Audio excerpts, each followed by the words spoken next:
Muito bem, bom dia. Bom dia aos que estamos aqui. Bom dia aos que estão aí desse lado, do YouTube e também do Facebook. Obrigado pela vossa presença, também por nos acompanharem nestes momentos de reflexão da Palavra de Deus. Para começarmos a louvar o nome do nosso Deus, vamos fazê-lo com o hino 157. Hino 157 para louvor ao Senhor.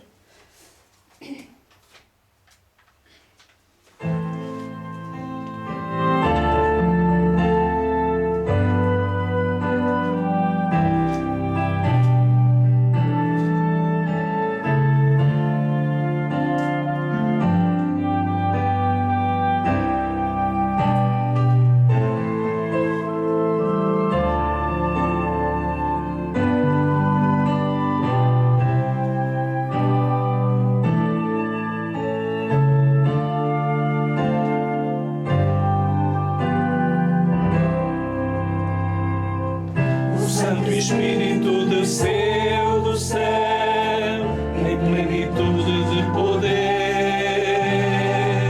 e o Pentecostes fez brilhar a luz e multidões puderam crer. Fiéis em Cristo sem qualquer temor, saíram todos a pregar e conseguiram mesmo em luta e dor a vitória conquistar. Oh Deus bendito, hoje também vem conceder-nos tua graça e teu poder. Eis nossa prece, vem perto estar.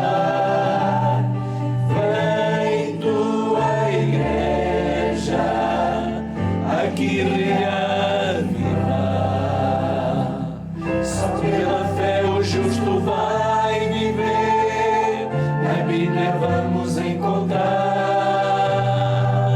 Jesus, portanto, nos dará poder, devemos crer e confiar. Os que esperam sempre no Senhor, paz e alegria hão de achar. Receberão de Deus constante amor e graça para testemunhar. Oh Deus bendito, hoje também vem conceder-nos tua graça e teu poder. Eis nossa prece, vem perto estar, vem tua igreja aqui reavivar.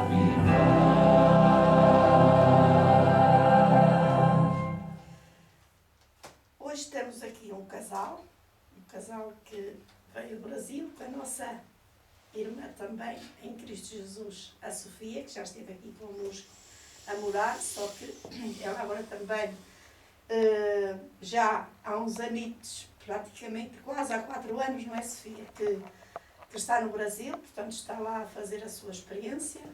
Honramos-nos muito com a vossa presença, obrigada por tudo aquilo e por se lembrarem de nós, de nos visitar. Então, para continuarmos a louvar ao Senhor, vamos fazê-lo com o hino 316.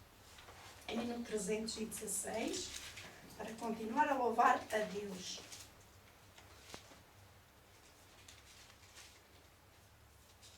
E isto é um dever de cada um de nós na letra deste hino.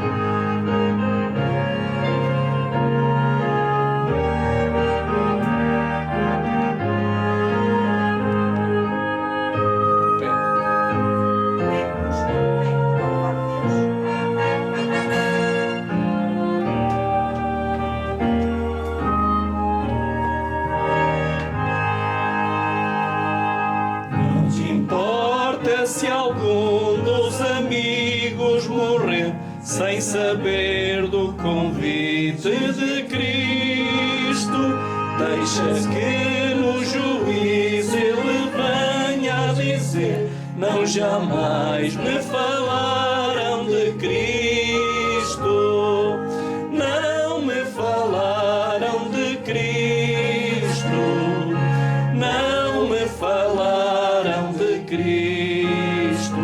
Tantos vi que salvou, mas ninguém se importou de falar-me da graça de Cristo. Não te importa que as almas preciosas a Deus ou não sejam levadas a Cristo, pois dirão quando o Mestre vier lá dos céus: não jamais nos falaram de Cristo, não nos falaram de Cristo, não me falaram de Cristo. Tantos vi que salvou, mas ninguém se importou de falar-me da graça de Cristo. Não te cales, irmão, pede a Deus direção para dar testemunho de Cristo, para ninguém no juízo exclamar com razão: não jamais me falaram de Cristo, não me falaram de Cristo, não me falaram de Cristo. Tantos vi que salvou, mas ninguém se importou de falar-me da graça de Cristo.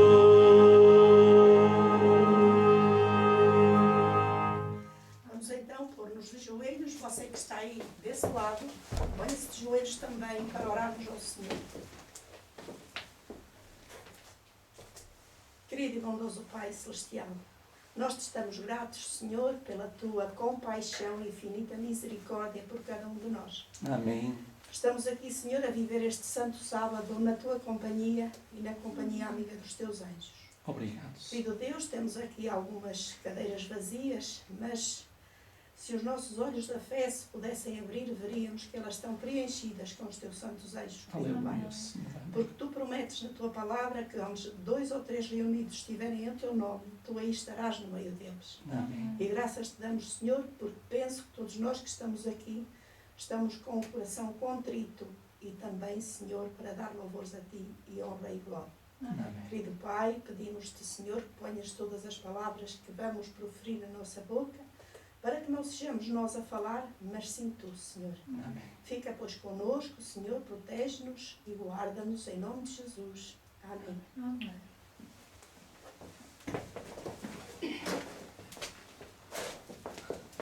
Esta manhã, quando me ajoelhei na minha sala, eu pedi a Deus para que, quando abrisse a meditação desta manhã, mas não se vê. Ok. Tá bom. Quando abrisse a meditação desta manhã, que fosse Deus a abrir a meditação e que realmente a meditação que eu fosse ler, ela estivesse sublinhada. E eu mostro-vos que ela já estava bem sublinhada há muito tempo, que esta é uma meditação de 1998. E ela vai nos falar qual era o assunto predileto de Jesus para falar quando esteve nesta terra. Então, para começarmos nesta meditação, vamos abrir a Bíblia em São João, capítulo 16, versículos do 1 ao 15. Esta meditação só apenas nos apresenta 2 versículos para ler, mas eu achei por bem que lêssemos do 1 ao 15, porque é muito importante, porque anda por aí uma onda de coisas a serem ditas que realmente não é verdade. E às vezes temos constatado isso na nossa própria vida, falando com outras pessoas. que realmente não acreditam neste poder. Então é assim, vamos ler do 1 ao 15 para depois passarmos à meditação. Tenho-vos dito estas coisas para que não vos escandalizeis. Expulsar-vos-ão das sinagogas, vem mesmo a hora em que qualquer que vos matar cuidará fazer um serviço a Deus. Isto vos farão porque não conhecerão ao meu Pai nem a mim. Mas tenho-vos dito isto, a fim de que, quando chegar aquela hora, vos lembreis de que já vos tenho dito. E não vos disse isto desde o princípio, porque estava convosco. E agora vou para aquele que me enviou. E nenhum de vós me pergunta para onde vais? Antes, porque isto vos tenho dito, o vosso coração se encheu de tristeza. Todavia, digo-vos a verdade, que vos convém que eu vá, porque se eu não for, o Consolador não virá a vós, mas quando eu for, vos-lo enviarei. E quando eu vier, convencerá o mundo do pecado e da justiça e do juízo. Do pecado, porque não creem em mim. Da justiça, porque vou para meu Pai e não me vereis mais. E do juízo, porque já o príncipe deste mundo está julgado. Ainda tenho muito que vos dizer, mas vós não os podeis suportar agora. Mas quando vier aquele, o Espírito de verdade, ele vos guiará em toda a verdade, porque não falará de si mesmo, mas dirá tudo o que tiver ouvido, e vos anunciará o que há de vir. Ele me glorificará, porque há de receber do que é meu, e vos-lo há de anunciar. Tudo quanto o Pai tem é meu. Por isso vos disse que há de receber do que é meu, e vos-lo há de anunciar. Agora a meditação vai-nos falar qual era o assunto predileto de Cristo quando ele esteve nesta terra. E o versículo que realmente está aqui na meditação é este: convém que eu vá, porque se eu não for, o Consolador não virá a vós outros. Se porém eu for, e vos enviarei. Quando ele vier, convencerá o mundo do pecado, da justiça e do juízo. Vamos ver o que aquilo que nos vai falar nas mensagens escolhidas e no Desejar de Todas as Nações. Eu, há um tempo atrás, li o livro Desejar de Todas as Nações de uma capa à outra. E realmente aquilo que está aqui, que eu fiquei até que eu, por acaso, não sabia, porque só depois realmente fui descobrir ao ler que Cristo só subiu ao céu quando o Espírito Santo o glorificou. E ele está aqui também dito.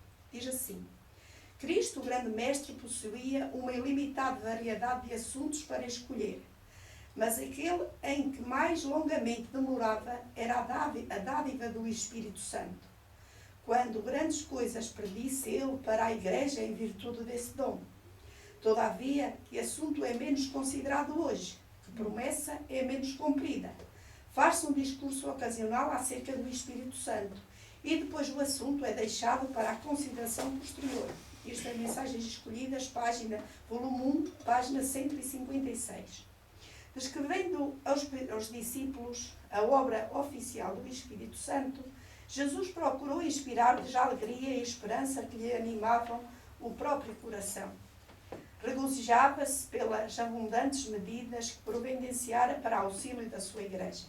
O Espírito Santo era o mais alto dos dons que ele podia solicitar do Pai para a exaltação do seu povo, e a ser dado como agente de regeneração, sem o qual o sacrifício de Cristo de nenhum proveito teria sido. O poder do mal fortalecera-se durante séculos. Era impressionante a submissão dos homens a esse cativeiro satânico.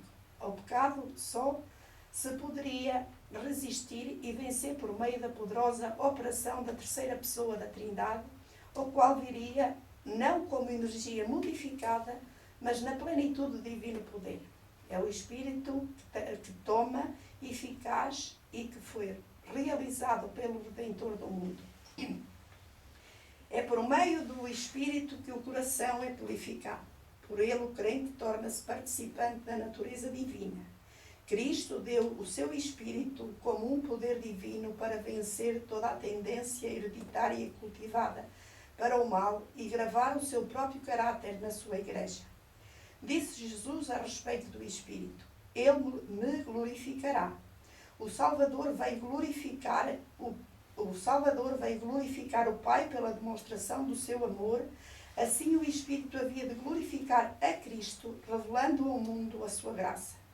A própria imagem de Deus tem de ser reproduzida na humanidade. A honra de Deus, a honra de Cristo, acha-se envolvida no aperfeiçoamento de caráter do seu povo.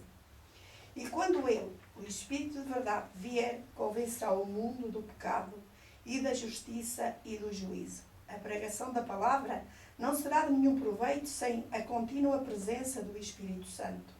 Este é o único mestre eficaz da verdade divina. Unicamente quando a verdade chega ao coração acompanhada pelo Espírito, vivificará a consciência e transformará a vida. Uma pessoa pode ser capaz de apresentar a letra da palavra de Deus.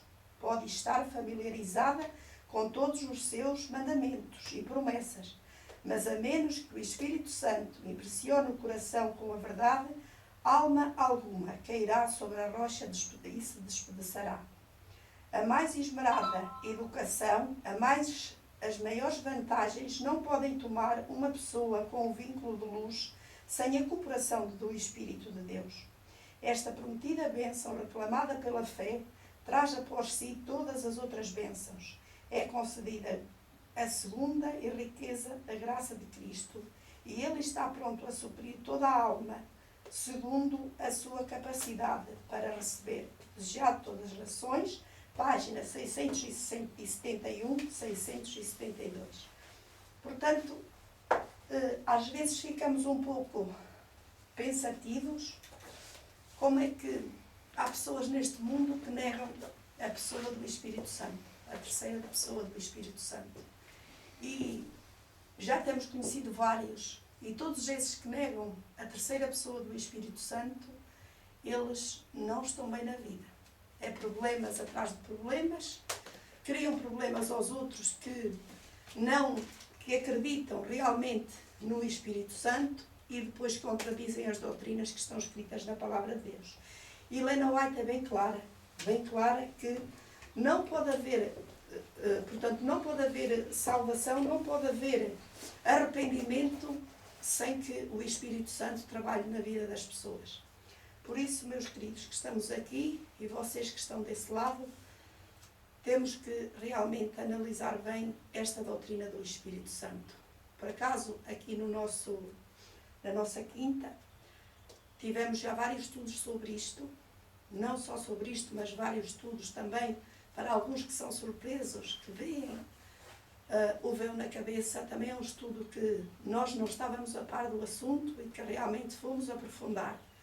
E Deus aconselha a que toda a mulher cubra a cabeça quando está na presença de Deus. Conselho não exige. Exige, não é conselho, exige mesmo. Por isso, não achem estranho alguns que nos seguem pela primeira vez, estou a ver aqui alguns, que realmente vocês tenham isto em conta e que estudem o assunto também. Para lermos a Santa Lei, porque não há sábado nenhum que nós não leiamos a Santa Lei, vamos fazer com o estrofe do hino 526, para depois ler a lei e terminarmos com a oração. Hino 526.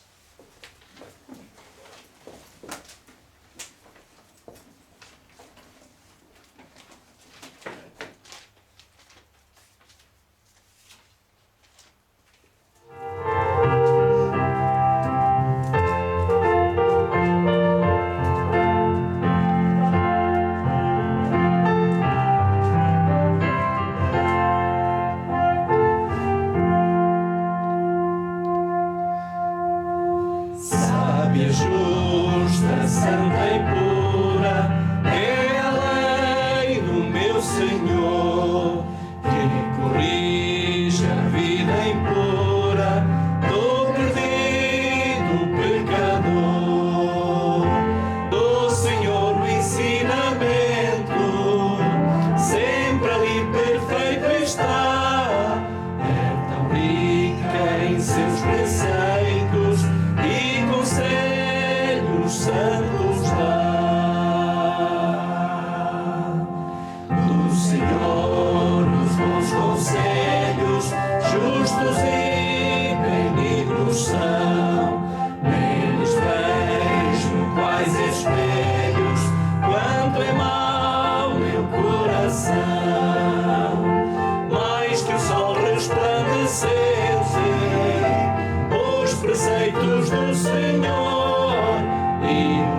pode-nos ler a lei que está aqui, o Senhor.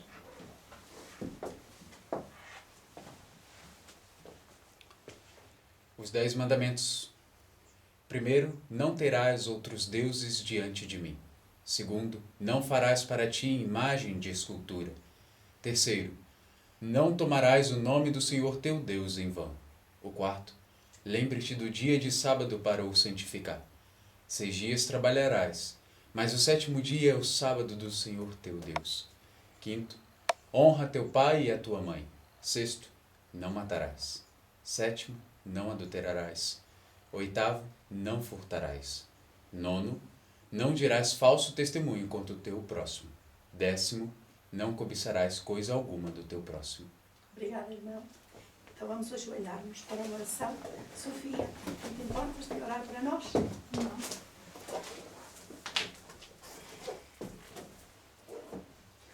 Querido e bondoso Deus, amado Pai, estamos com o nosso coração grato por podermos, Senhor, ainda em segurança, estarmos aqui diante da Tua presença, prestando o culto a Ti, pois o Senhor é digno de toda a honra, de toda a glória e de todo o louvor. Pai. Amém. Pai querido, agradecemos ao Senhor por o Senhor nos ter um dia tirado das trevas para a Tua maravilhosa luz, Pai. Agradecemos ao Senhor por todas as bênçãos que o Senhor tem derramado em nossas vidas, mesmo em meio de provações, dificuldades. Mas sabemos, Senhor, que o Senhor até no mundo teve aflições, mas o Senhor nos fala que tendo bom ânimo porque eu venci o mundo. Agradecemos ao Pai por estarmos aqui entre irmãos, entre amigos, Pai, para podermos, Senhor, abrir um pouco mais da Tua palavra, podermos aprender e também, Senhor, podermos, Senhor, discernir o tempo em que nós vivemos. Amém. E pedimos ao Teu Santo Espírito para iluminar, Senhor, as nossas mentes e os nossos corações, para que nada nos impeça de ouvir a Tua palavra, que Satanás não venha a ter entrada aqui no nosso meio, Pai. Amém. Fica conosco, com a Tua presença e dos Teus santos anjos, em nome de Jesus. Amém. Amém.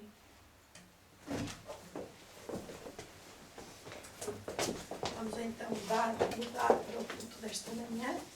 Possamos ser grandemente abençoados. Que Deus nos possa acompanhar neste santo dia de sábado. Obrigada a todos por nos estarem a seguir.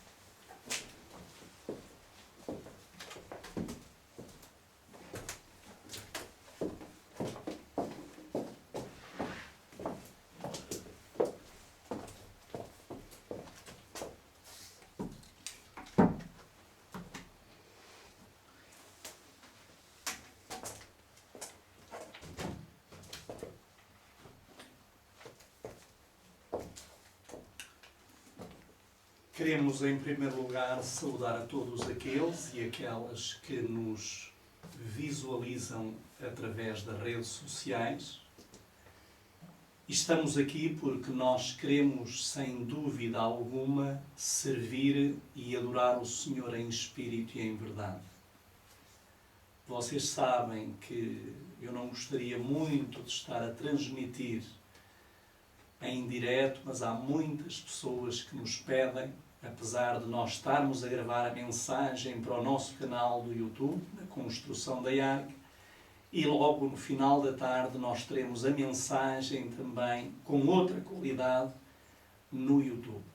Mas, como nós vos amamos e vocês também têm um carinho por nós em especial, então nós estamos aqui mais uma vez para podermos servir ao Senhor e o adorar em espírito e em verdade.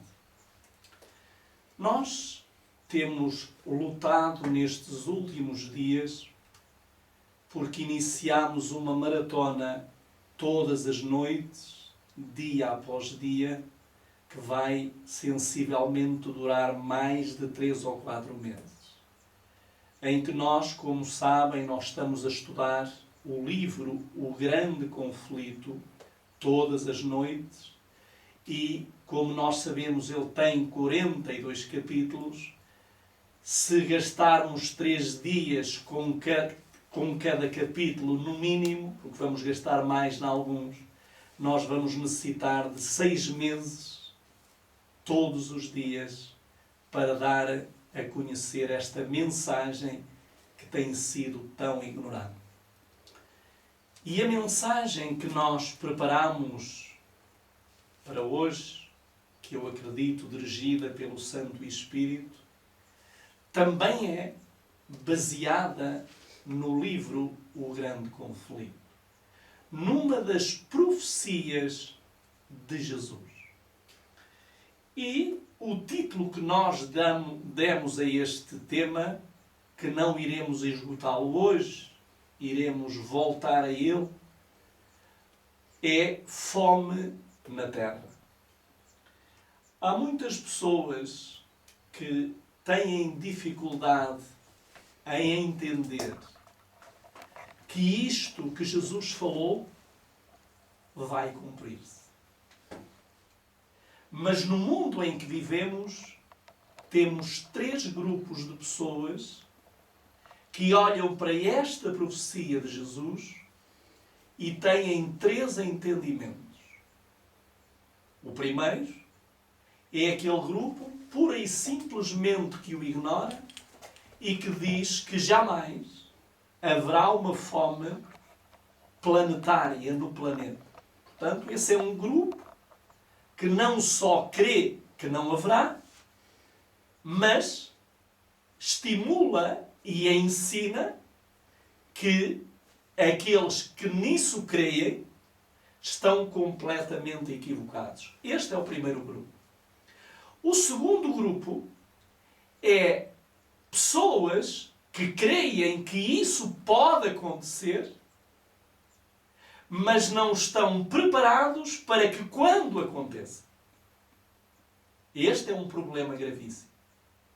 Por isso, nós precisamos de alertar também esse grupo para esta realidade que já está diante dos nossos olhos, como nós iremos ver de uma forma profética e também de uma forma, através dos mídia, para ver que os mídia, os líderes mundiais, estão a conseguir ver aquilo que o mundo cristão não está enxergando. E o terceiro grupo é um punhado de pessoas que creem que aquilo que Jesus falou está à beira de cumprir-se, estão a lutar com todas as suas forças para poderem preparar-se para esse flagelo que vai assustar e vai, como é que eu ia dizer, mostrar à humanidade quem é Deus. Notem que eu gostaria de pedir-vos para abrirdes as vossas Bíblias e verdes aquilo que João viu quando estava na ilha de Patmos. O Senhor Jesus Cristo lhe deu a revelação em primeira mão a João. E disse-lhe, escreve num livro e envia às 7 igrejas da Ásia. Nós sabemos que essas 7 igrejas que existiam no tempo de João representam 7 períodos do tempo em que a Igreja de Deus teria de passar. Nós temos no final do último período de tempo, estamos no período da Igreja de Laodiceia. Julgamento do povo. E João, a olhar para aquilo que via, esteve atento àquilo que o Senhor Jesus lhe dizia. E eu gostaria que nós pudéssemos ler e abrir as nossas Bíblias no livro de Apocalipse, capítulo 6 e versículo 8. Ali no cenário de Patmos, com o rugido do mar e das ondas, vamos ver o que é que João diz neste verso. Ele diz assim, e olhei, e eis um cavalo amarelo. Outras versões, que são as mais ligadas ao original, dizem um cavalo pálido, como diz a versão King James. E olhei e eis um cavalo amarelo, e que estava assentado sobre ele, e o que estava assentado sobre ele tinha por nome Morte.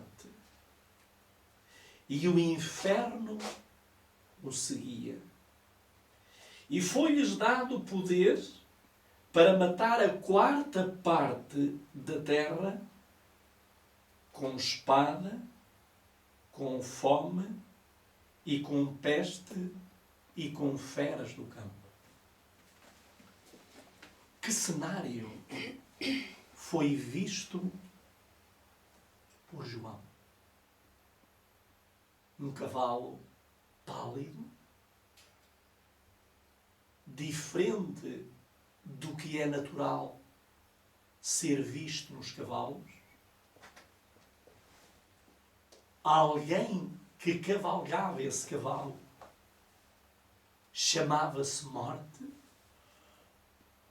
e diz-nos que o inferno o seguia. Que estranho. João olhou e no primeiro impacto ficou como muitos milhões e milhões de pessoas ficam ao ler este verso. A parte final do verso fala-nos das consequências que vai trazer esse cavalo, esse cavaleiro, e depois Deus vai mostrar 4 flagelos que vão vir sobre a terra. E esse flagelo diz que vai destruir um quarto, como diz, e lhe diz, e foi dado poder sobre a quarta parte da terra. Nós precisamos entender, porque há uma profecia antes de Jesus falar estas palavras a João na ilha de Patmos, no livro de Ezequiel, no capítulo 14 e no versículo 21, vamos ver o que nos diz o Senhor. Ezequiel, capítulo 14 e versículo 21. Alguém que está aqui, porventura, quer honrar a Deus e poder ler, levantar-se e poder ler o que diz o versículo 21?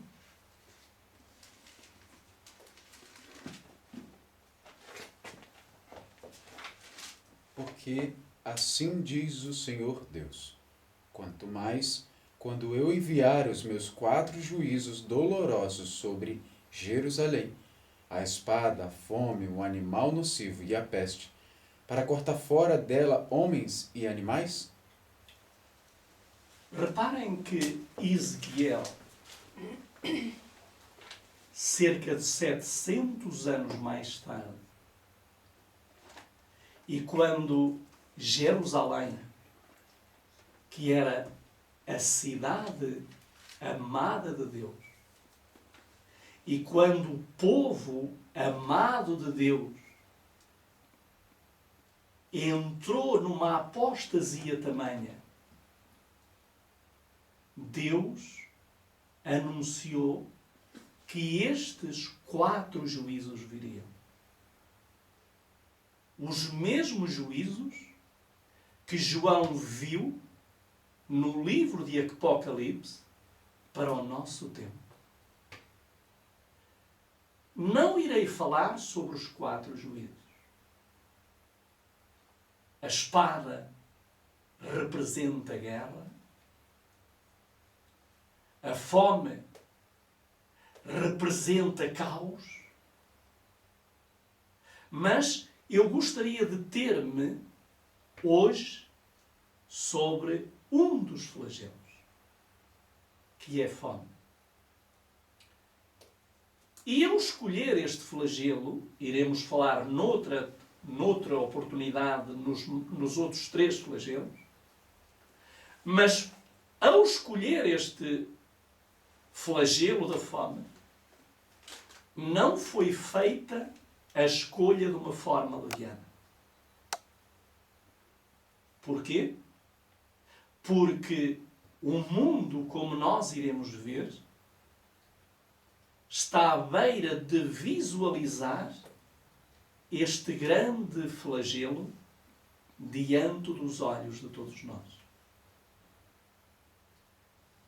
Aqueles 3 grupos vão visualizar, quer queiram, quer não, e vão sentir na pele a dureza da fome.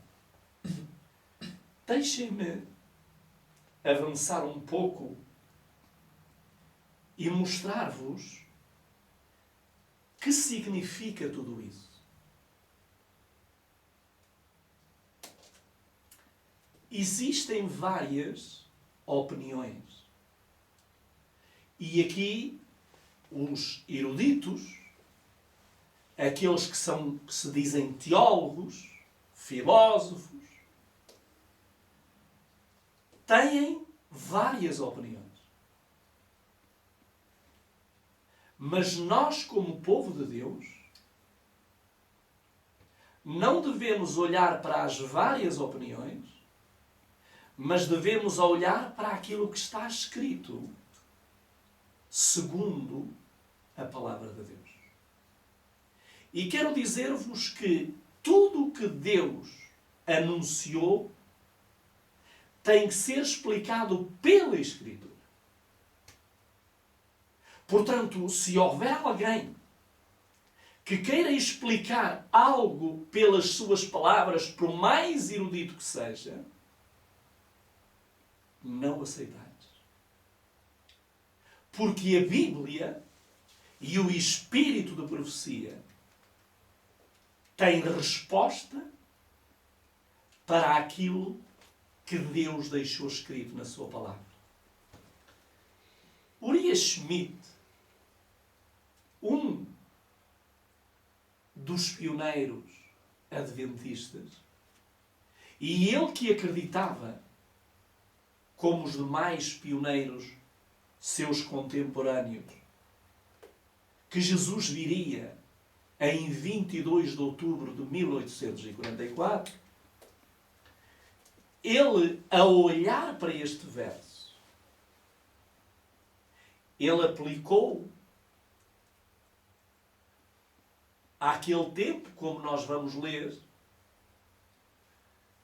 a partir do ano 538. Eu vou ler as palavras dele, que diz assim. Isto está num livro que eu tenho aqui, que é As Profecias de Uriah Schmid. Ele escreveu um livro sobre Apocalipse e escreveu outro sobre Daniel. Podemos dizer que, sem dúvida alguma, ele era um homem conhecedor da Escritura. Mas, na verdade, nem tudo aquilo que ele falou, a luz na altura, não lhe foi dada como deveria ser dada. Porque eles acreditavam que Jesus viria em 22 de outubro de 1844 e então eles tentaram encontrar na história um lugar, um tempo, para aplicar as profecias, porque não tinha sentido haver profecias por cumprirem depois de Jesus voltar. Mas como nós sabemos, Jesus não veio à Terra, passou do lugar santo para o lugar santíssimo, e eu gostaria então que lêssemos o que ele diz. Ele diz assim: dificilmente poderemos enganar-nos acerca do período em que se aplica este selo. Ele está a falar do 6º selo.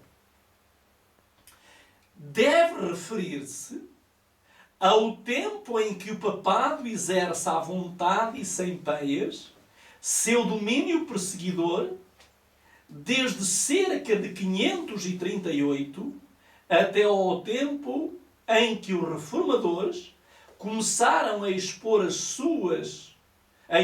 corrupções do sistema papal. São figuras que representam os meios pelos quais levou à morte os seus mártires, 50 milhões dos quais, segundo os seus cálculos mais baixos, clamam por vingança do baixo do altar sanguinolento. Ou seja, o que é que entendeu Urias Schmidt? Ele entendeu que este período de tempo do sexto selo aplica-se desde o ano 538, século VI, até sensivelmente o século XVI. Portanto, ele junta tudo isto e diz que isto se refere à mortandade que houve através da Igreja Católica Apostólica Romana quando houve os 1260 anos de supremacia papal. Porém, isto era o que ele pensava. Não queremos dizer com isto que se nós aceitarmos isto como uma aplicação válida, não há nenhum erro. Agora, o erro é aplicá-la só àquele tempo quando Jesus falou depois desse tempo.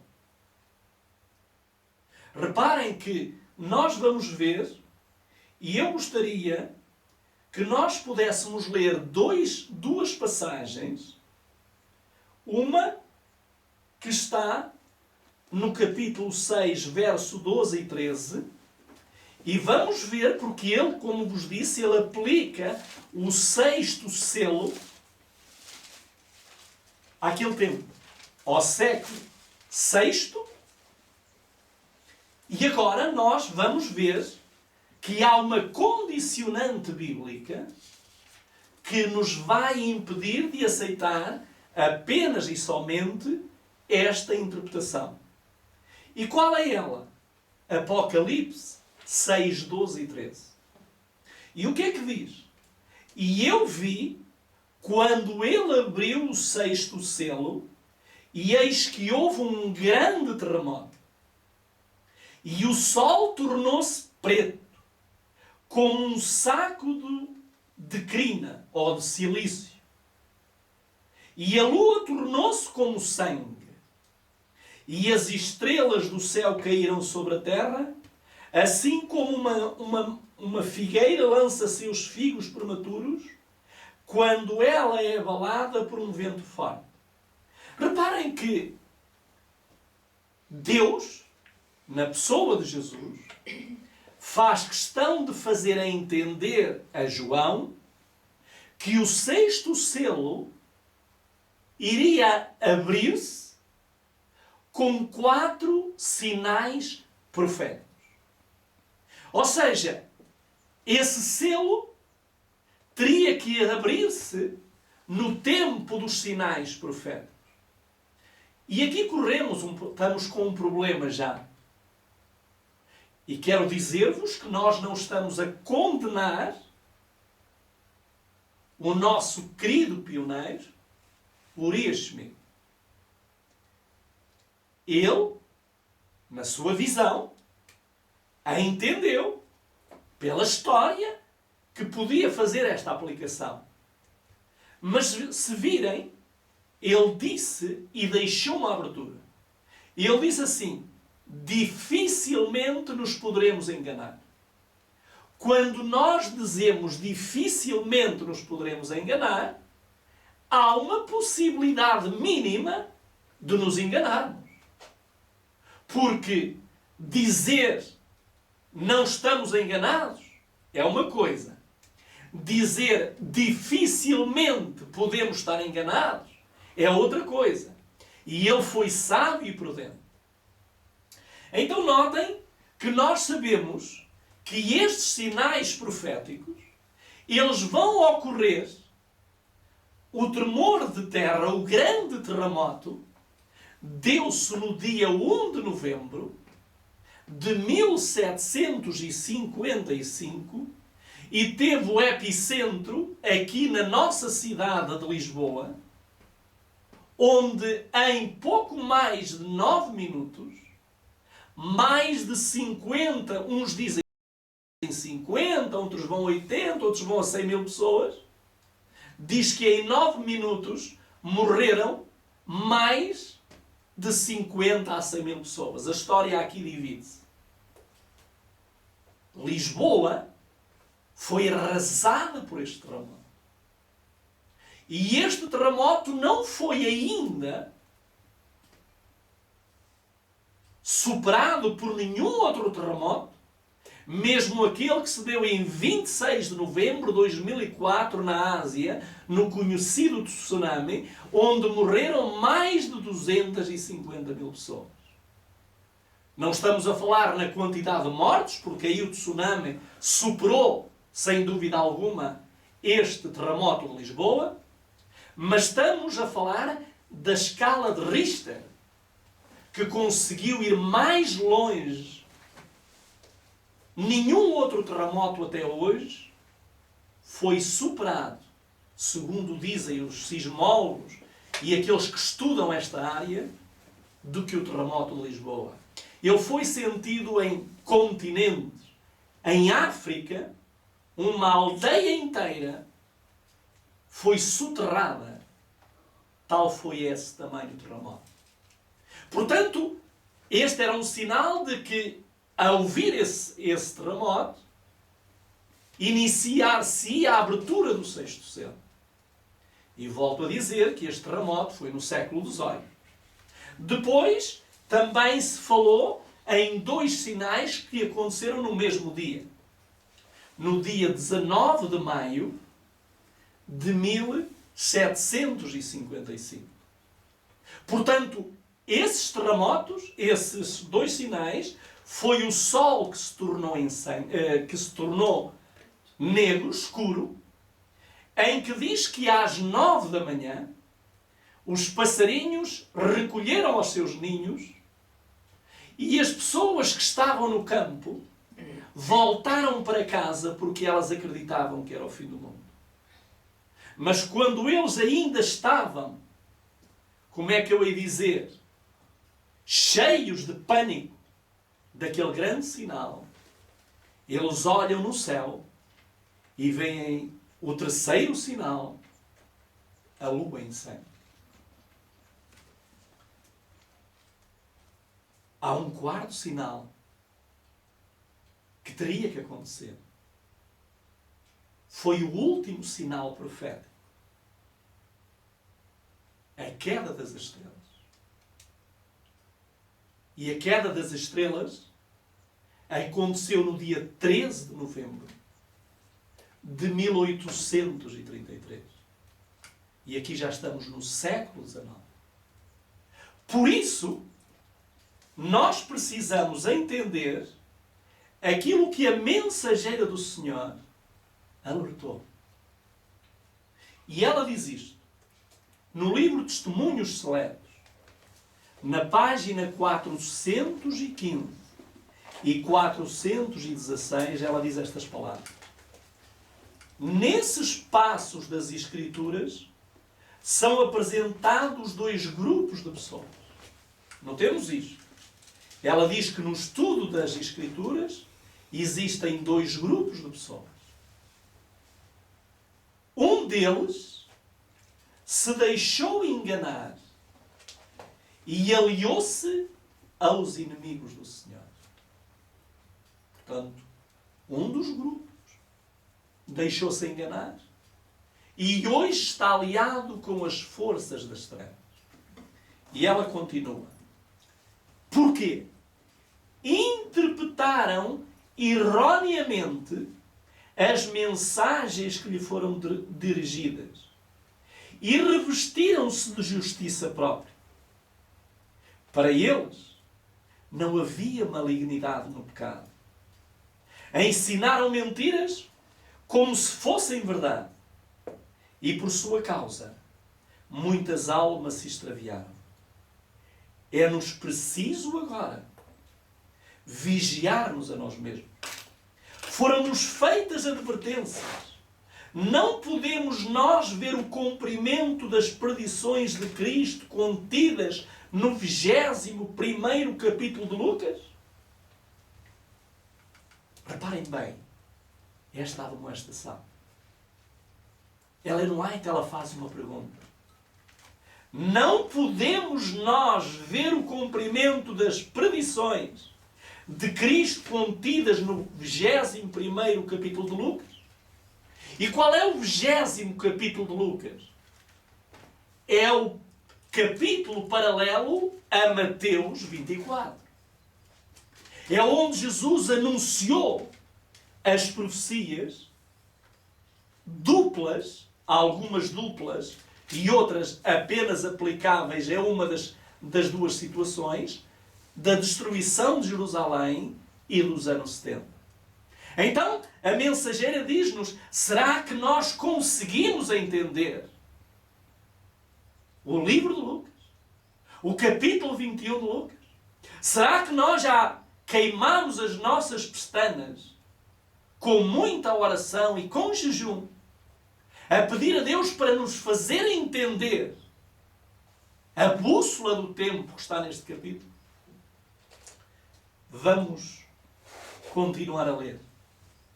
Diz ela, quantos se estão enganando a si mesmos e privando das bênçãos reservadas para os que creem e obedecem. Deus tem um povo. E eu louvo a Deus por isso. São poucos. É um pequenino rebanho, como diz Lucas. Mas Deus te agradou dar-lhes o reino. O Senhor vai-lhe dar-lhes o reino. E então diz, o tempo da graça se prolonga ainda. E temos a faculdade de apropriar-nos da esperança que o Evangelho nos apresenta. Arrependamo-nos e convertamo-nos, abandonando os nossos pecados para que sejam apagados. Ou seja, o livro de Lucas deve ser um livro que nos mostra o tempo e que nos leva a uma reforma e a um reavivamento. Se o conhecimento não está ligado à reforma e a reavivamento, é vão esse conhecimento. Reavivamento tem que ver com a minha relação com Deus. Reforma tem que ver com mudança de hábitos. E Lucas mostra-nos que o tempo é curto. Voltemos a Ezequiel. Voltemos a Ezequiel e lembremos de novo este verso que foi de novo mostrado a Jesus. Deus a Ezequiel chama-lhes os meus 4 flagelos, os meus 4 juízos. A Terra, este mundo, este planeta onde nós habitamos, vai sofrer com estes 4 flagelos. Não vão vir 2 e vão falhar 2. Não vão vir 3 e falhar 1. Todos os 4 flagelos virão sobre a terra. Porém, diz-nos, porque assim diz o Senhor Deus, quanto mais, quando eu enviar os meus 4 juízos, ou flagelos, os meus 4 juízos, o que é que diz a seguir? Qual é a palavra que vem? Qual é a palavra que lá está? Dolorosos. Vai trazer dor. Hoje as pessoas queixam-se, mas não sabem o que é os flagelos de Deus. Anda aí no mundo uma ideia deturpada de quem é Deus. Deus tem tanto de bom como de justo. Se nós tirarmos a justiça de Deus, Ele deixa de ser Deus. Ele só é Deus porque é justo. Mas deixem-me, diz aqui, a espada, a fome, animal nocivo e a peste, para cortar dela homens e animais. Portanto, o que é que Deus vai cortar da terra? Homens e animais. Com quê? Com os 4 flagelos. Vimos agora aqui o mesmo verso em Apocalipse 6:8, mas vamos avançar.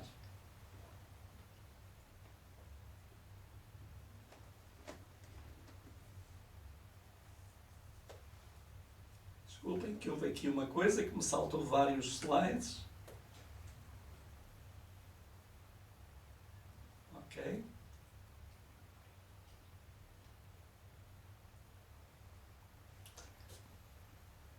Temos uma passagem, eu tenho aqui o livro, que é aquilo que já lemos durante a semana que passou.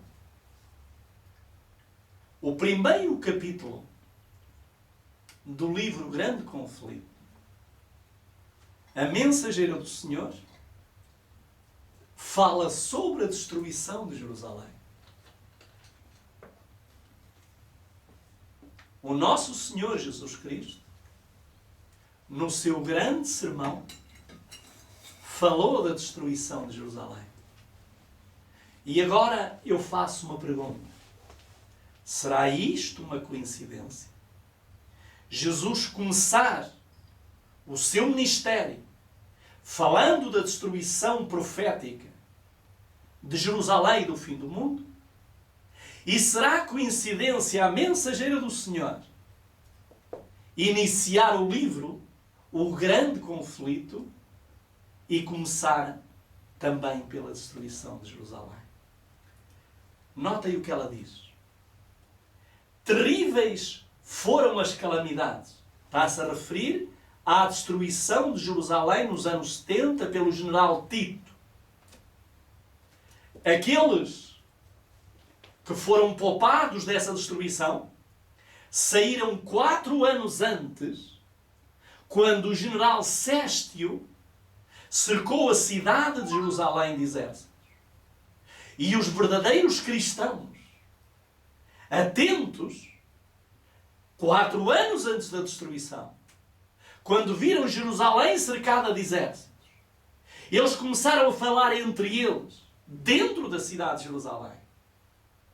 Este é o sinal profético de Jesus.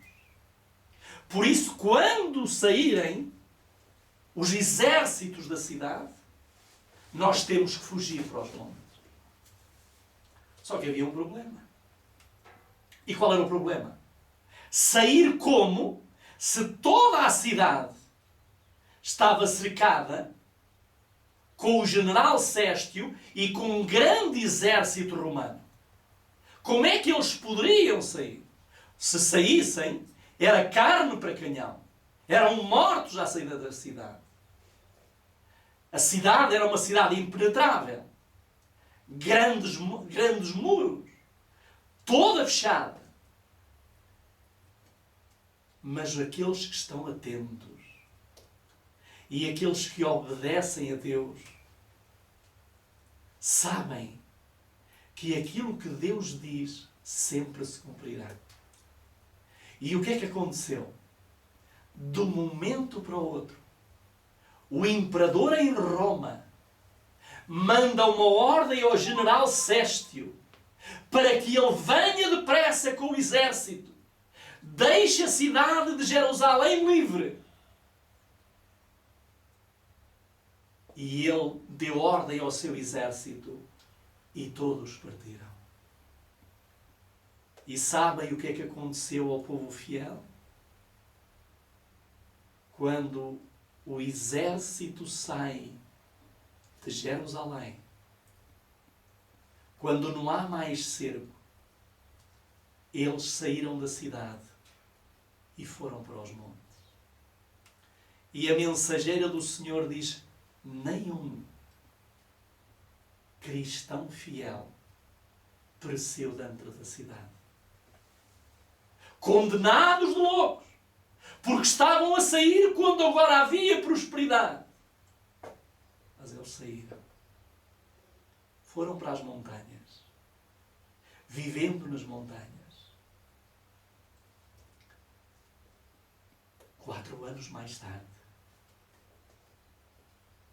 segundo o cerco, e agora veio o general Tito, implacável.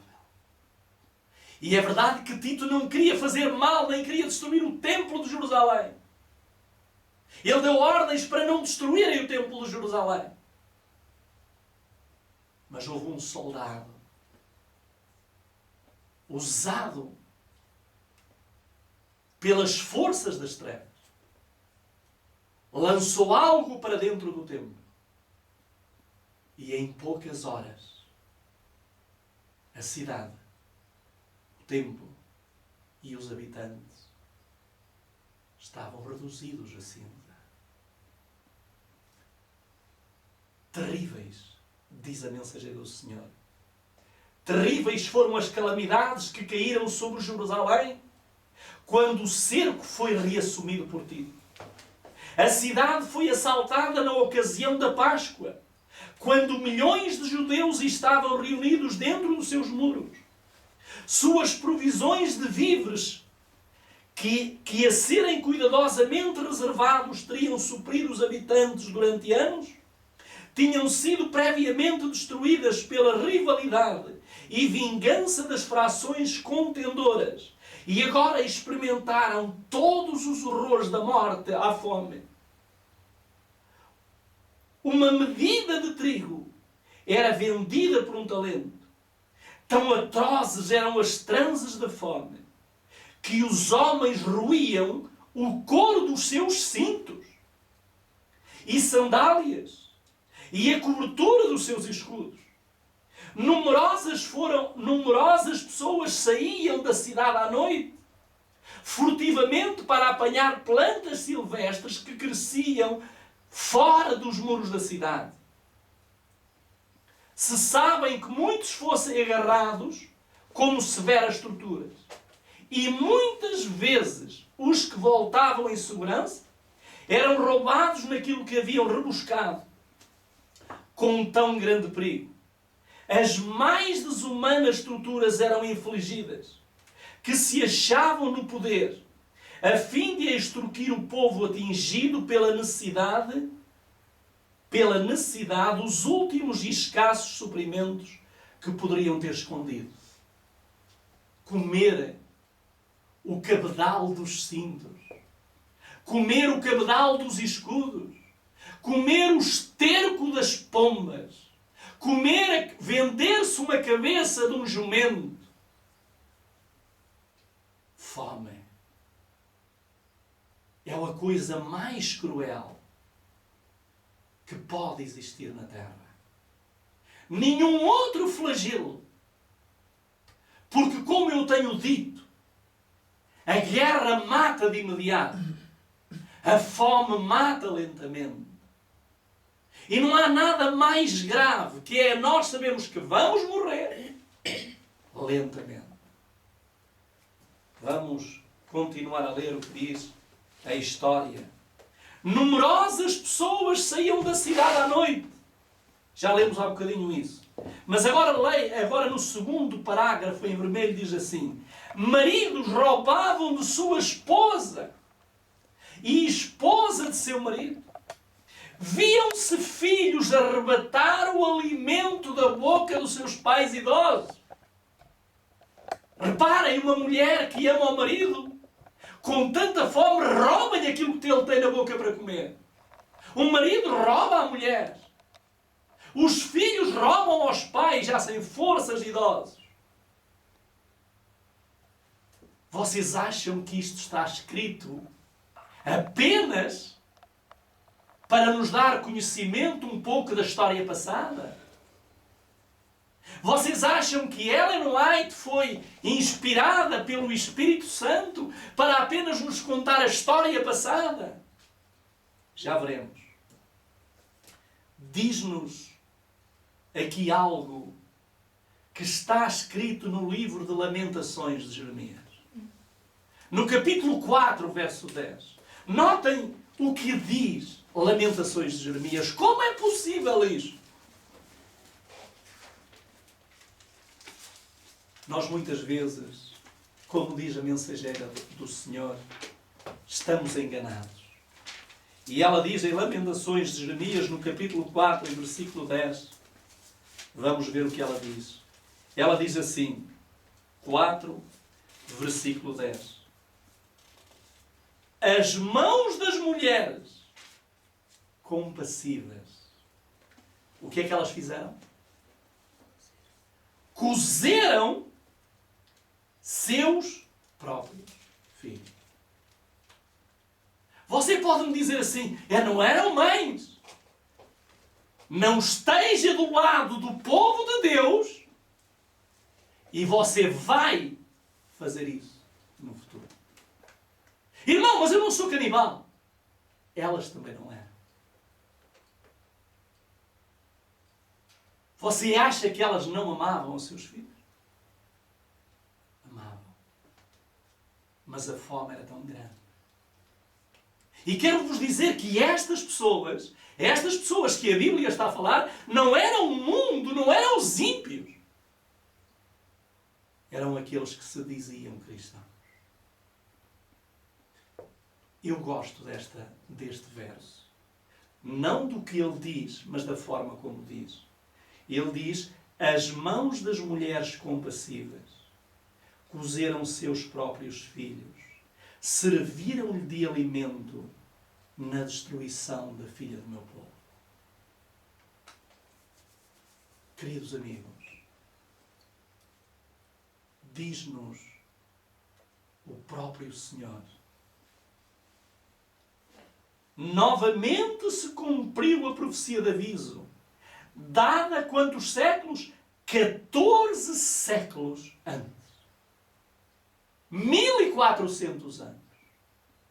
Mas sabem que nós já ultrapassamos esta geração? Nós há 2000 anos que o Senhor anunciou.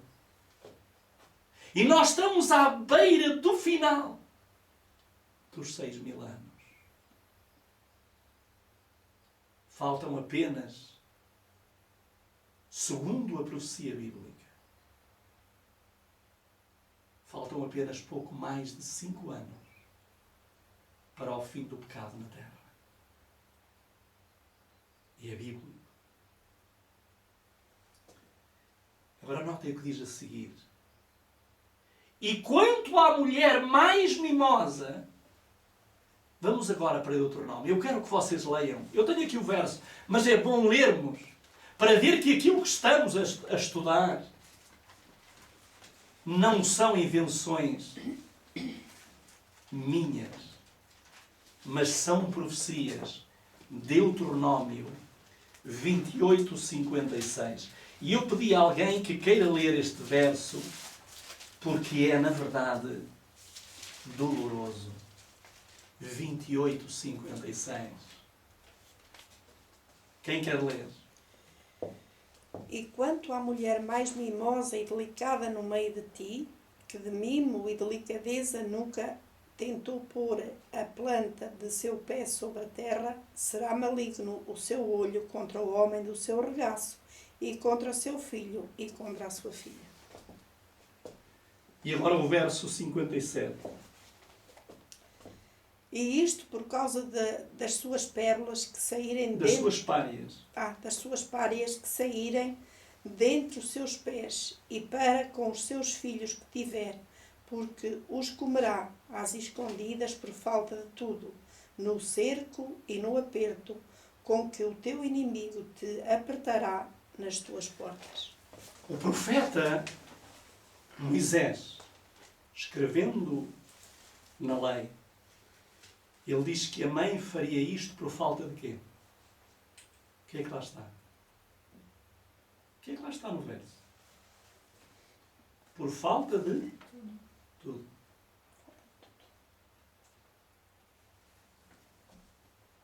Você acredita que você vai ficar só com a roupa do seu corpo? E que você vai ter falta de tudo nesta fome planetária? Você crê nisso? Por isso eu digo-vos, é melhor estar do lado do Senhor. Porque já vamos ver algumas promessas que são muito importantes. E que Deus, para tranquilizar a nossa alma, Ele as deixou escritas. Vamos ver o que o mundo está a dizer. Não a igreja, não os crentes, não os cristãos. Vamos ver o que o mundo está a dizer.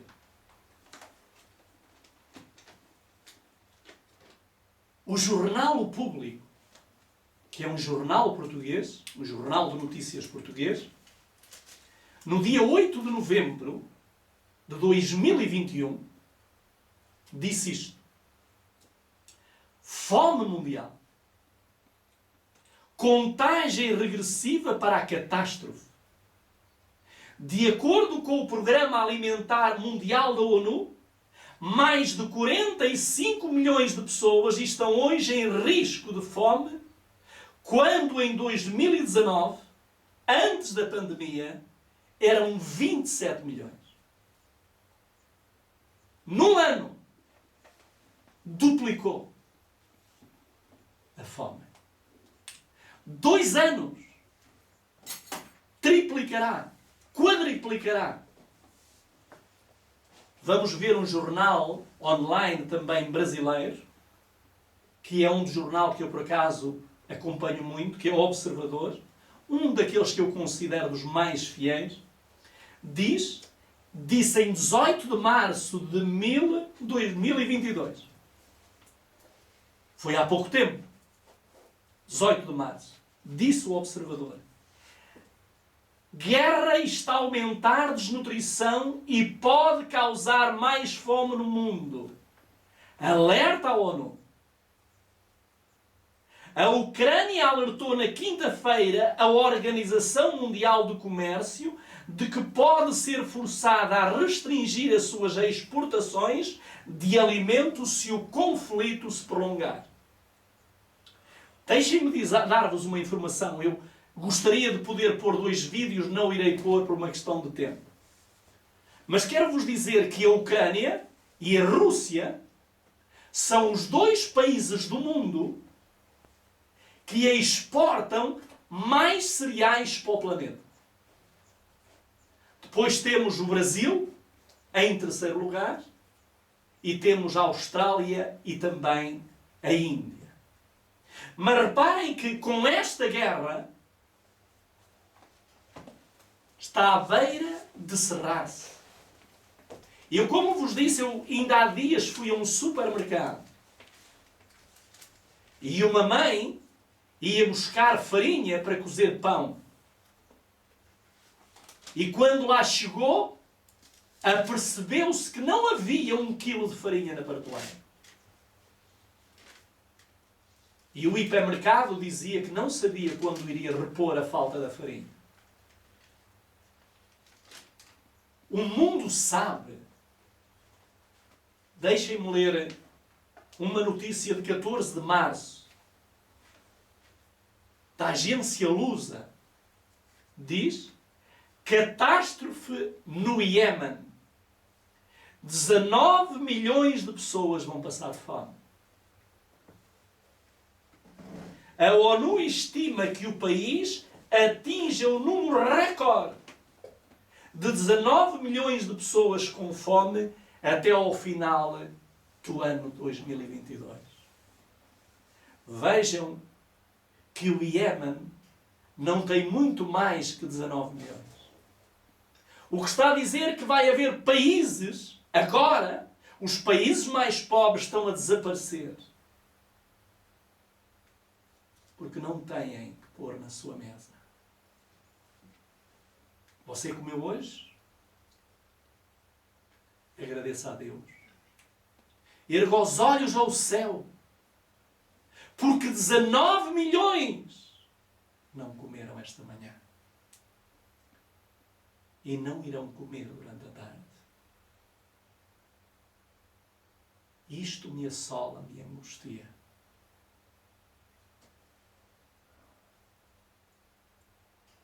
Vejam o que diz aqui. Trigo.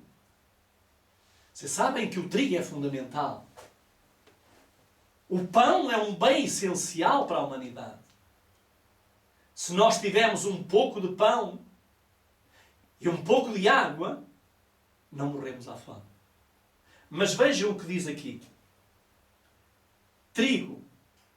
Crise entre Rússia e Ucrânia faz preço disparar em 3 dias. Você vai ao supermercado no mês.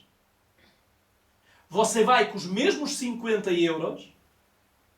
Vai pegar nas mesmas coisas que pegava há um mês atrás, as mesmas coisas, a mesma marca, os mesmos produtos. E você não vai conseguir, com os 50 euros, pagar aquilo que pagava há um mês atrás. É terrível o que está a acontecer no mundo. Mas sabe tudo isto? É profético. E os homens podem prometer tudo, mas eles não vão alterar o sentido das coisas. Diz-nos aqui, um mercado... Diz aqui, juntas a Rússia e a Ucrânia produzem 14% do trigo global e fornecem 29% de todas as exportações do cereal. Analisa fala sobre impactos diante da tensão entre os dois países. Vamos avançar, que eu tinha o vídeo, mas não vamos fazer o vídeo. Diante de tudo isto, há uma pergunta que fica no ar. O que faremos depois? Agora há uma pergunta, há uma promessa e esta alegra o meu coração. E alegra o povo de Deus. O verdadeiro povo de Deus deve ser alegre com esta promessa. O que é que diz esta promessa? Provérbios 10:3. O Senhor não deixará sofrer a alma do justo com a fome. Amém. O Senhor não deixará sofrer a alma do justo. Onde estiver um justo, pode não haver comida para os ímpios. Mas Ele não deixará sofrer. Nós vimos que houve 3 anos e meio de fome no reino de Acabe. Mas o justo Elias, 2 vezes por dia, junto do ribeiro de Querite, o Senhor lhe enviava os corvos. E o Senhor lhe levava comida a Elias. Queridos amigos, agora há muita gente que tem dificuldade em entender. Porque Salomão disse: o Senhor não deixará sofrer a alma do justo, ou a pessoa justa. Agora, uma pergunta que nós precisamos colocar. Justo? O que significa? Estarei eu nesse pacote dos justos? Ou estarei fora do pacote? Como saber? Bom, precisamos de ler alguns versos. O primeiro verso que eu gostaria de ler convosco está em Deuteronômio 16:20. Deuteronômio 16:20. O que é que diz? A justiça, somente a justiça seguirás, para que vivas, e possuas em herança a terra que te dará o Senhor Deus. O que é que nos aconselha Deuteronômio? A justiça e somente a justiça. Pense nesta frase. A justiça e somente a justiça. Se houver injustiça, nós deixamos de ser justos. Mas vamos ler agora Gênesis 6:9. Vamos ver o primeiro homem que a Bíblia chama de justo. 6:9. E quem é que é esse? Não é. Agora há uma pergunta que nós precisamos fazer. 6:9 diz assim: estas são as gerações de Noé. Noé era um homem justo e perfeito em suas gerações. Noé andava com Deus. Reparem que o primeiro justo, que a Bíblia chama de justo, diz que andava com Deus. Com quem você tem andado? Quem está a regir a sua vida? São os homens? Ou é Deus? Agora, houve uma coisa na vida de Noé que ele fez. E que graças a essa coisa que ele fez, o céu olhou para ele e o chamou de justo. E o que é que ele fez? Hebreus, no capítulo 11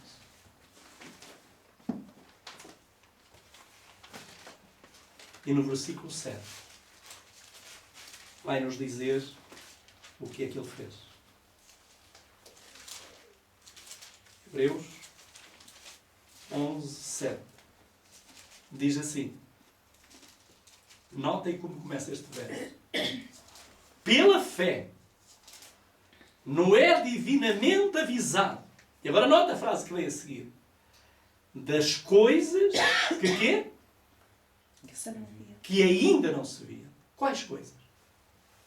O que é que ainda não se estava a ver, mas que ele já estava a agir, mesmo não vendo? As chuvas. O dilúvio. Noé agiu sem ver. E o que é que ele fez? Ele agiu sem ver, mas diz que ele fez algo. E o que é que ele diz? Temeu. E o que é que ele temeu? Salvação da sua família. Ele temeu que não viesse a ser salvo. E que os seus não viessem a ser salvos. Temeu. E diz então, temeu, e para a salvação da sua família, construiu o quê? Preparou uma arca.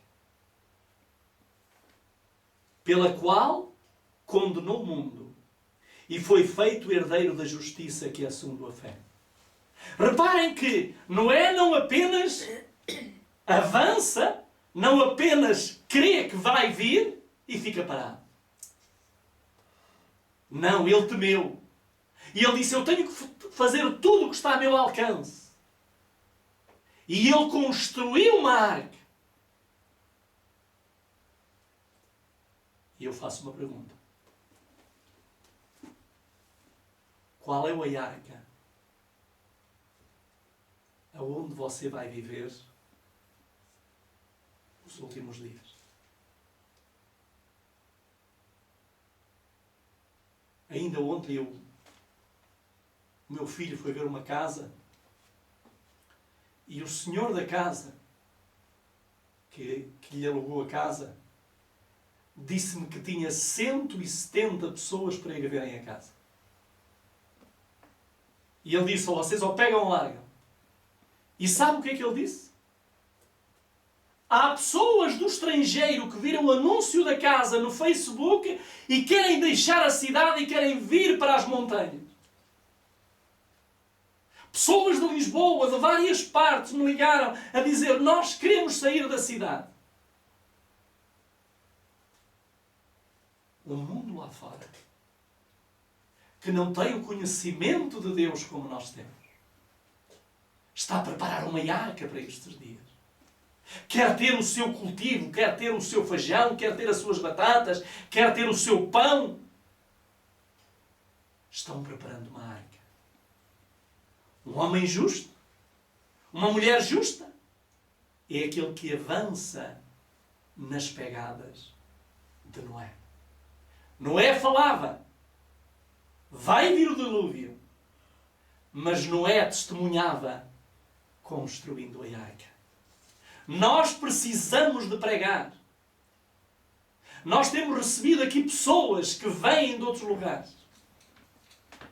E as pessoas, algumas vêm e dizem: nós queremos sair da cidade.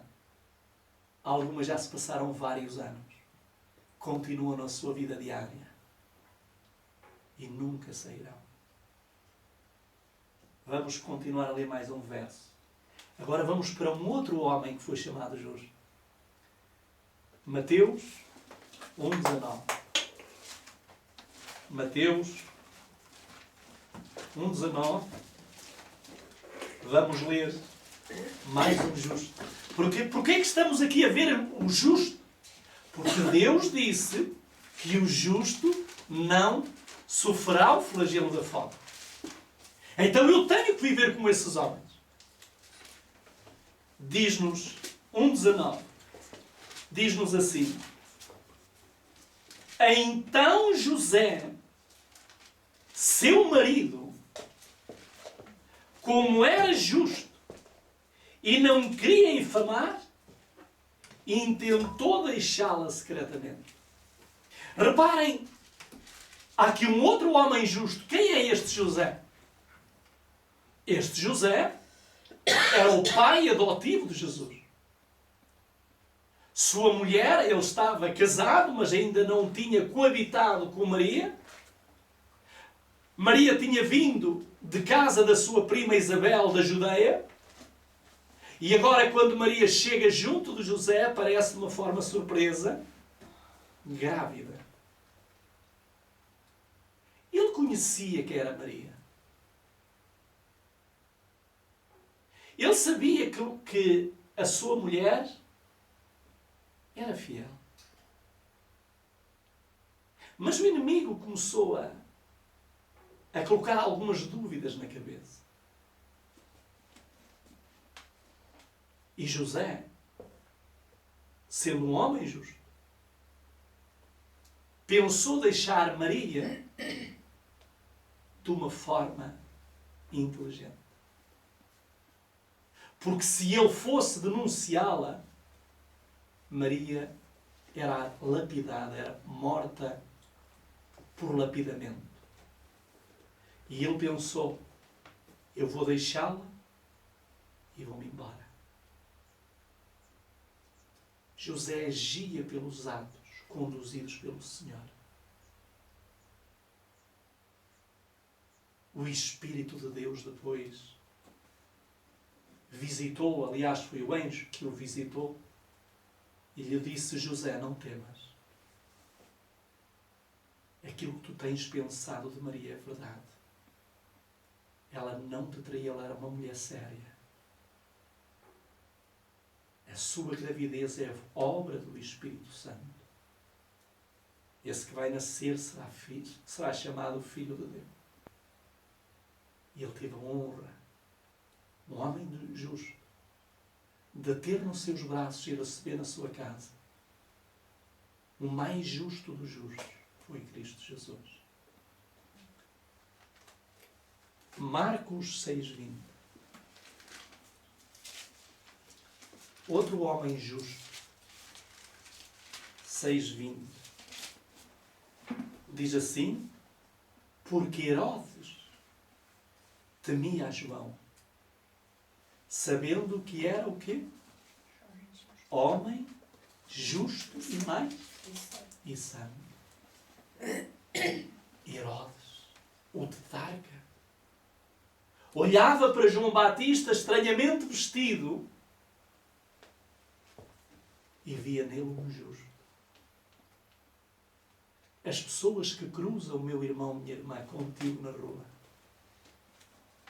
o que é que elas visualizam? Estamos a falar de um homem incrédulo, mas viu em José um homem justo. Poderíamos falar de Daniel, Misael, Azarias, tantos e tantos homens de exemplo. Gostaria de ler agora só mais um exemplo. Em Hebreus 11:4.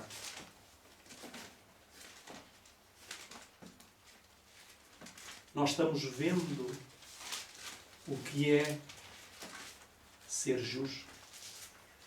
Hebreus 11:4. Se alguém quiser ler, pode fazer o favor de o fazer.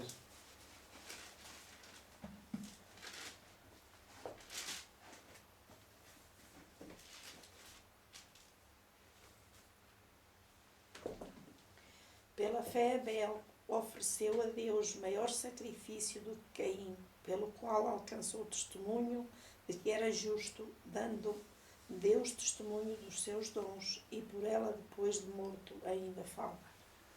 O que é que diz a Bíblia? Quem é que era justo?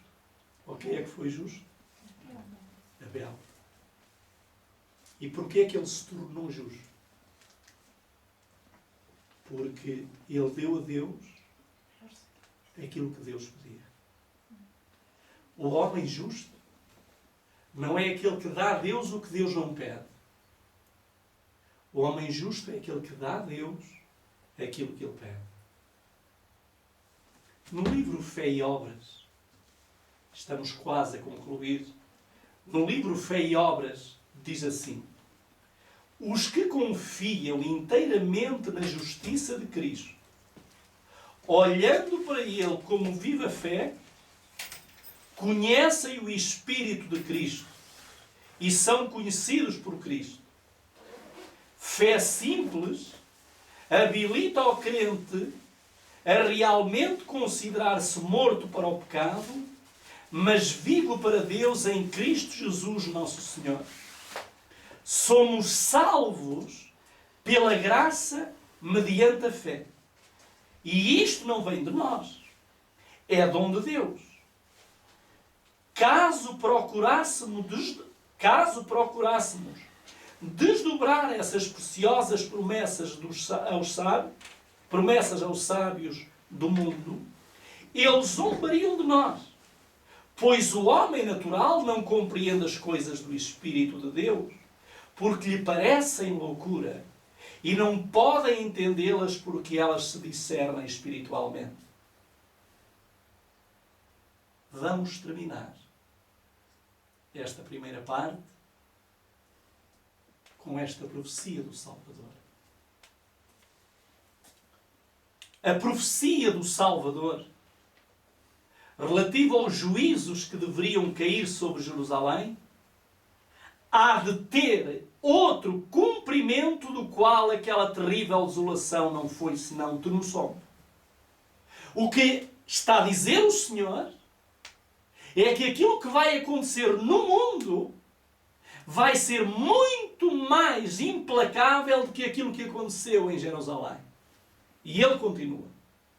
Na sorte da cidade escolhida, podemos contemplar a condenação de um mundo que rejeitou a misericórdia de Deus e calcou a pés a sua lei. Tenebrosos são os registros da miséria humana que a terra tem testemunhado durante seus longos séculos de crime. Ao contemplá-los, confrange-se o coração e o espírito desfalece. Terríveis têm sido resultados da rejeição da autoridade de Deus. Entretanto, a cena ainda mais tenebrosa se apresenta nas revelações do futuro.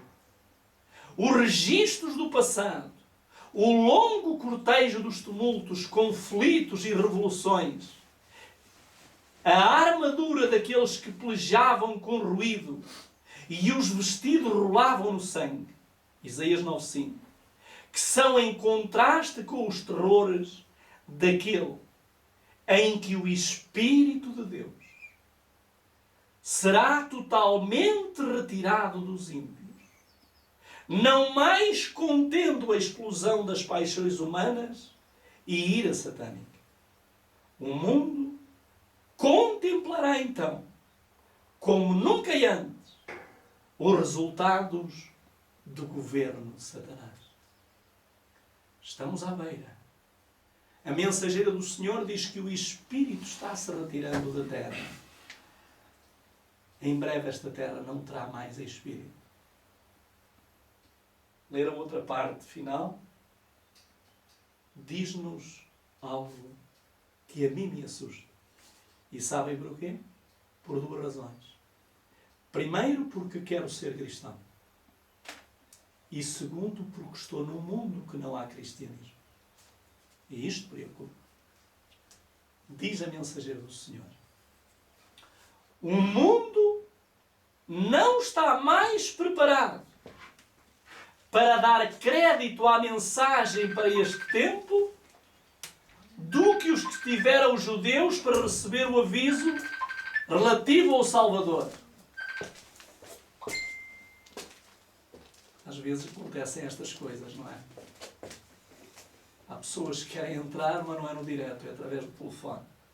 O mundo não está mais preparado para dar crédito à mensagem para este tempo do que estiveram os judeus para receber o aviso do Salvador relativo a Jerusalém. Agora notem o que ela diz. Venha quando vier o dia do Senhor, virá de improviso para quem? Para os ímpios. Mas para os cristãos não. Para os verdadeiros filhos de Deus, o Senhor nos vai surpreender.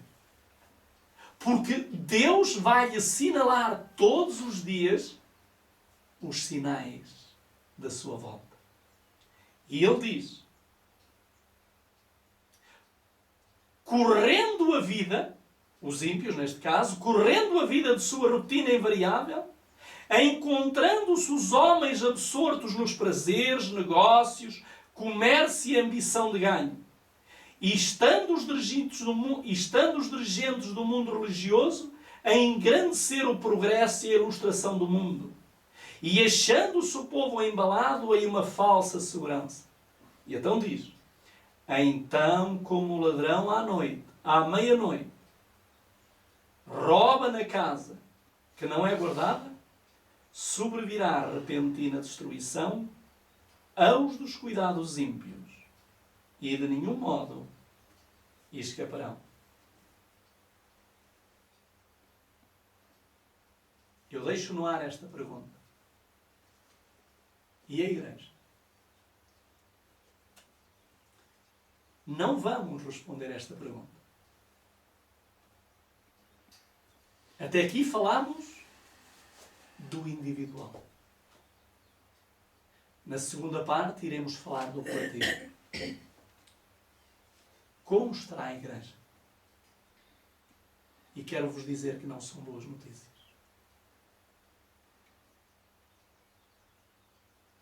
Ainda ontem alguém me ligou. Não, ontem não, anteontem. E me dizia: irmão, estou vendo coisas na Igreja que já não se vê no mundo.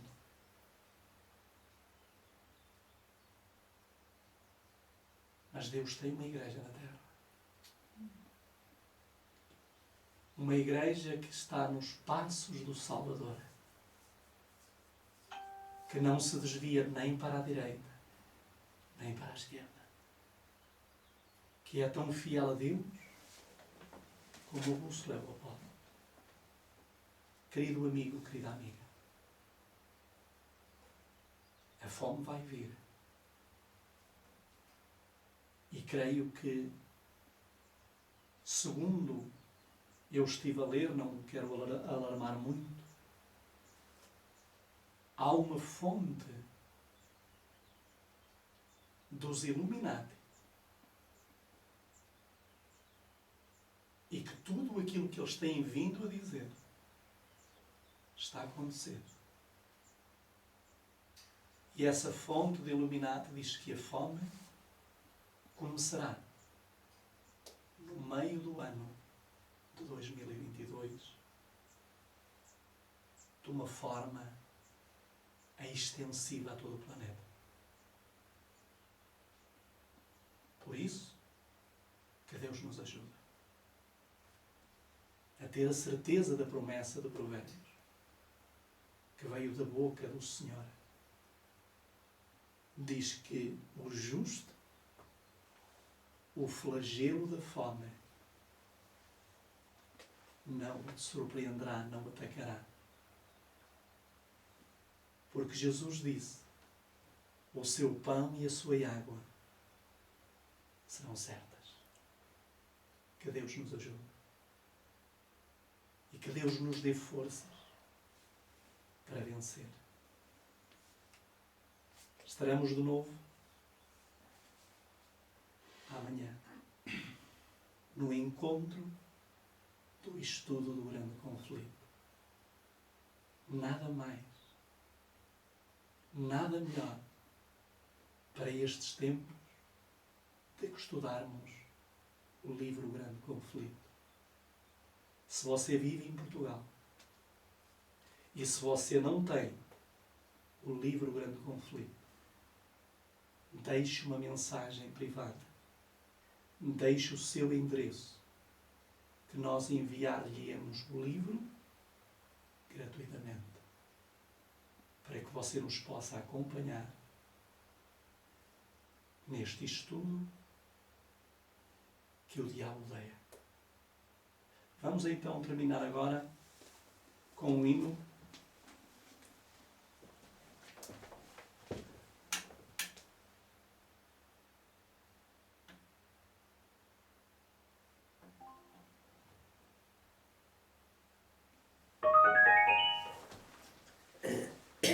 Eu gostava de cantar aquele hino, não sei se sabem o número dele. O mercado está vazio. Eu vou ver se consigo aqui o escalo rapidamente.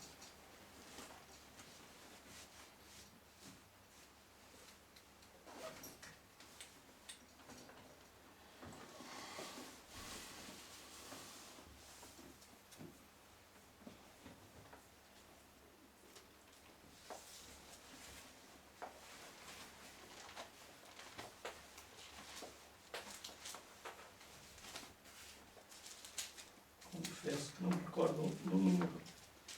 Foi lapso meu. Não sei, eu gostava tanto de cantar esse sim. 128. Obrigado, irmão. Sempre há alguém que está aqui para nos ajudar, não é? Então vamos ficar de pé e vamos cantar o hino 128.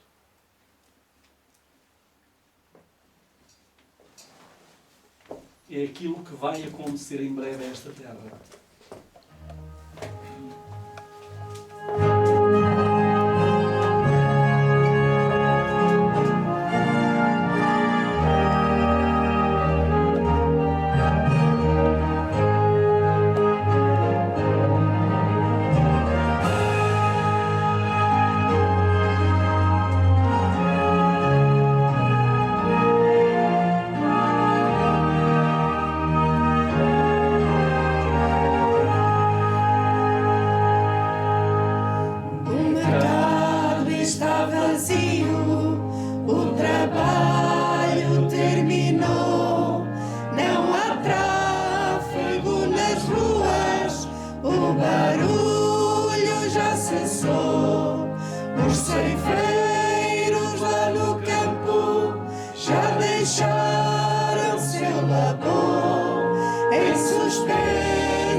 Soando, os remidos a chamar, o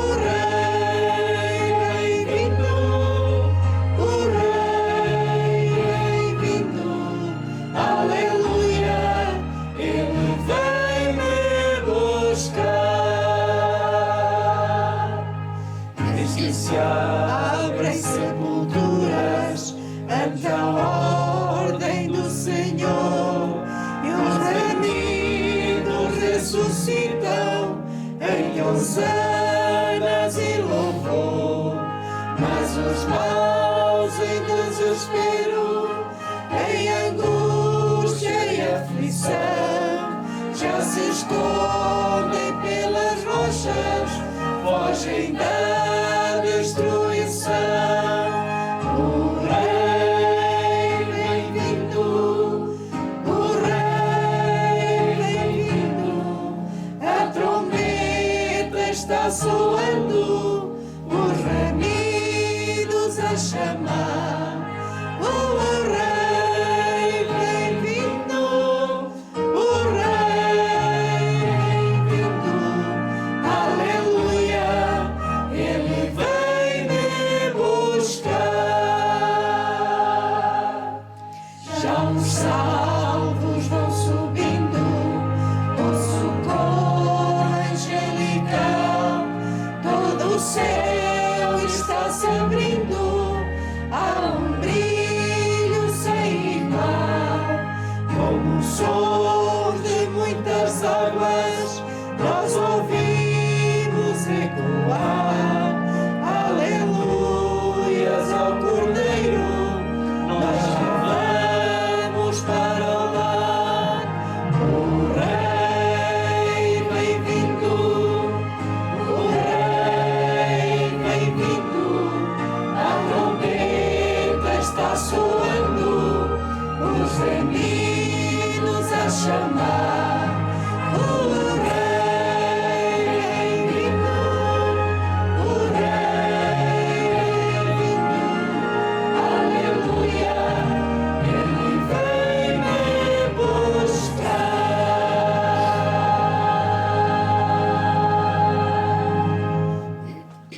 Se você crê na verdade que isto acontecerá muito em breve, então eu convido a dobrar os seus joelhos comigo, onde você está, e orarmos assim ao Senhor.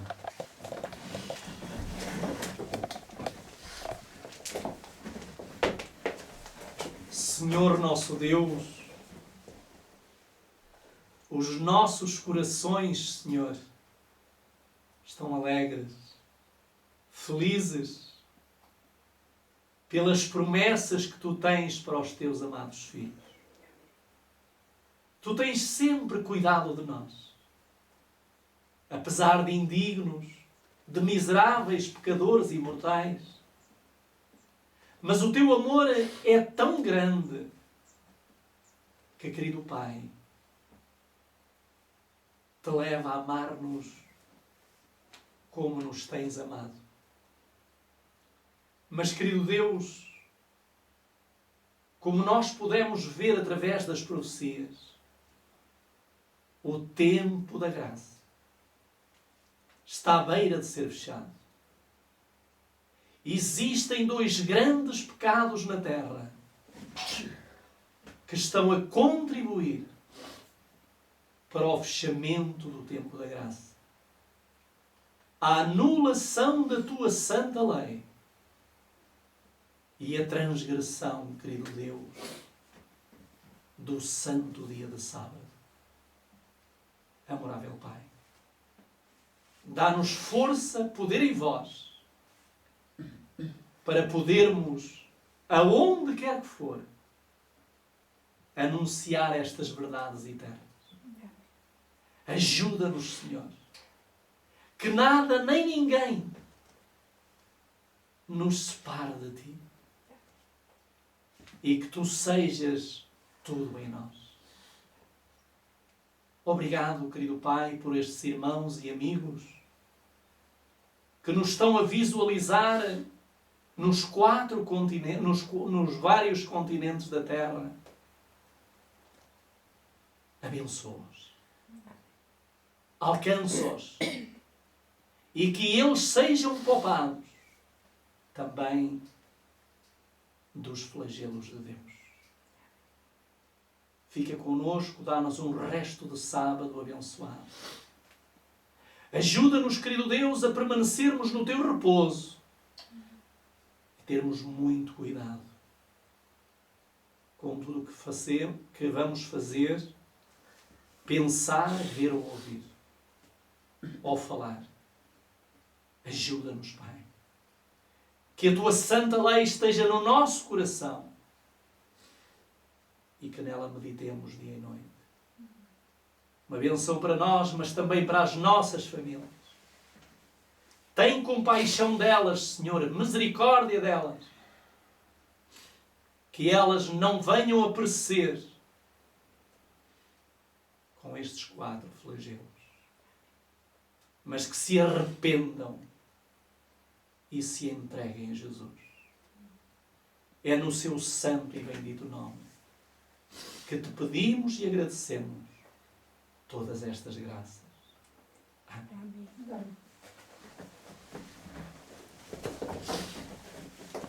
Estava aqui numa luta, digo mesmo, e com o Espírito de Deus. Então eu quero dizer-vos que veio à minha mente: e quando é que tu vais fazer a segunda parte? É verdade que durante a semana eu tenho grande conflito, mas vamos abrir uma exceção, porque a segunda parte é talvez a parte mais importante, que é a história, o que é que vai acontecer à igreja, que se diz a Igreja de Deus. Então nós vamos fazê-la amanhã, às 8 horas da noite.